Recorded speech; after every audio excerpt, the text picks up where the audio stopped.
আরে আমরা আর এখানে কাজ করব না। কি হয়েছে তোমার? এইটা বা ফেলেই দিলে কেন? আর আমরা এখানে কাজই বা কেন করব না? আরে যেখানে এত কষ্ট করার পরে টাকা পাওয়া যায় না সেখানে আমরা কেন কাজ করব? আরে কি হয়েছে? তোমরা এখন কাজ শুরু করোনি কেন? আর সারাক্ষণ দেখি তোমরা গল্প করতে থাকো, কাজ করবে না কেন তোমরা? মালিক, আমরা এখানে কষ্ট করে কাজ করি আর আমরা কষ্ট করে কাজ করে মাইনে পাই না, তাহলে আপনিই বলুন আমরা এখানে কেন কাজ করব? আরে তোমরা মিথ্যা কথা কেন বলছো? প্রত্যেক মাসে সবার মাইনে ঠিকঠাক দেওয়া হয়, তারপরেও বলছো ঠিকঠাক মাইনে দেওয়া হয় না। অজুহাত দিলে হয়ে যায়, তাই নাকি? না না মালিক, আমরা মিথ্যে বলছি না, আর ও সত্যি কথাই বলছে। আমরা 4 মাস ধরে কোনো মাইনা পাইনি, আর ঠিক মতন আমরা বাজারঘাটও করতে পারি না, তাই ওর মন খারাপ হয়ে গেছে। মালিক, প্রথম প্রথম ভাবতাম মাইনা ঠিক পেয়ে যাবো, আর এরকম করতে করতে 4 মাস পেরিয়ে গেল, এখন আমরা মাইনা পাইনি। মালিক, আমরা গরিব মানুষ, আমাদের এই কাজ করেই সংসার চলে, আমাদের এই টাকা থেকেই আমাদের সংসার চালাতে হয়, আর আমরা 4 মাস ধরে মাইনাই পাচ্ছি না।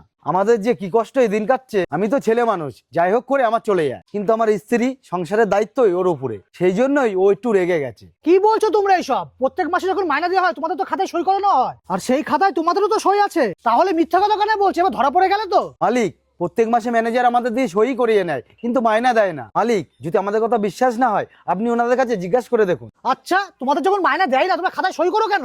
মালিক, আমরা তো পড়াশোনা জানি না, আর যদি পড়াশোনায় জানতাম তাহলে তো আর এখানে কাজ করতাম না। কিছুদিন আগে এক কর্মচারী এখানে কাজ করতো, সেও তো কাজ ছেড়ে চলে গেছে, তার সাথেও ঠিক এমনটাই হয়েছে। আপনি নিশ্চয়ই জানেন এ ব্যাপারে, ম্যাডাম তো ওকেও টাকা দিত না। মালিক, আপনি আমাদের বিশ্বাস করছিলেন না, তাই আপনাকে জানালাম, না হলে আপনাকে জানাতাম না।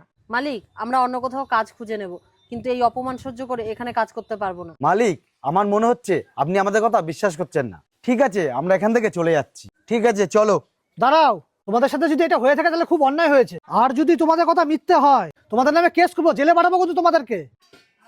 এ নাও, এখানে 20,000 টাকা আছে, তোমরা রাখো। আপাতত এই টাকা দিয়ে তোমাদের প্রয়োজনটা মিটাও। আমি তোমাদেরকে কথা দিচ্ছি, যদি তোমাদের সাথে এটা হয়ে থাকে তোমাদের সমস্ত টাকা আমি পাইয়ে দেবো। আমার পিছনে তোমাদের সাথে যে অন্যায়টা হয়েছে তার জন্য ক্ষমা চাচ্ছি। আমি তোমাদেরকে কথা দিচ্ছি তোমাদের সাথে এমনটা আর হবে না। এ নাও। ধন্যবাদ মালিক। মালিক, বাকি টাকাটা আমরা পেয়ে যাব তো? তোমরা চিন্তা করো না, বাকি টাকাটা আমি পাইয়ে দেবো। ধন্যবাদ মালিক। ঠিক আছে, তোমরা তাহলে এখন কাজ করো, আমি আসছি। দেখলে মালিক কত ভালো মানুষ, আমাদের কতগুলো টাকা দিয়ে গেল।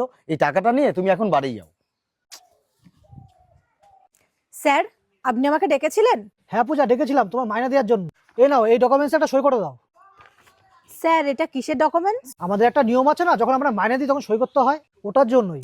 স্যার, আপনি যদি আগে আবার মাইনেটা দিয়ে দিতেন। ঠিক আছে, তুমি সাইনটা করে দাও, তারপরে আমি মাইনেটা দিচ্ছি। হ্যাঁ স্যার। হ্যাঁ স্যার, হয়ে গেছে। আচ্ছা ঠিক আছে, তুমি এখন যাও। স্যার, আপনি তো আমাকে মাইনেটা দিলেন না। তোমার মাইনেটা তো দেওয়া হয়ে গেছে পূজা। স্যার, আপনি তো আমাকে সাইন করতে দিলেন, স্যালারি তো দেননি। হ্যাঁ, সাইনে মানে তো এইটাই, তুমি মাইনে পেয়ে গেছো, তার জন্যই তো তুমি সাইনটা করেছো। আর এই তো ডকুমেন্টসে তোমার তো সাইন আছে। স্যার, আপনি কেন শুধু শুধু নাটক করছেন আমি তো বুঝতে পারছি না। আপনি নিজেও ভালো করে জানেন যে আপনি আমাকে স্যালারিটা দেন।